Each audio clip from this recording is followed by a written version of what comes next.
ভোরে সূর্য উঠতে জঙ্গলে সবাই অবাক হয়ে দেখল একটি ছোট্ট বাঘ পিঠে লাল রঙের স্কুল ব্যাগ নিয়ে হাঁটছে। তার নাম ছিল শৌর্য। অন্যান্য প্রাণীরা ভাবল বাঘ হয়ে আবার স্কুল, ভয় করে তো সবাই চলে যাবে। কিন্তু শৌর্য থামল না। শক্তিশালী হওয়া শুধু গর্জনে নয়, জানে। স্কুলে পৌঁছে তার বড় পা দিয়ে খাতা খুলে ধীরে ধীরে লিখতে লাগল। শিক্ষক হাতি তাকে দেখে হাসলেন। বাঘ হয়ে শেখার আগ্রহ তোমাকে সবচেয়ে আলাদা করেছে।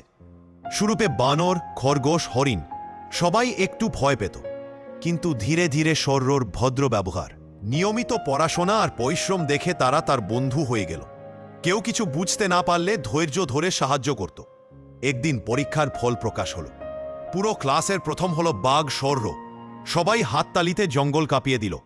শৌর্য বলল, ক্ষমতা জন্মগত হতে পারে, কিন্তু প্রকৃত সম্মান পাওয়া যায় জ্ঞান আর পরিশ্রমে।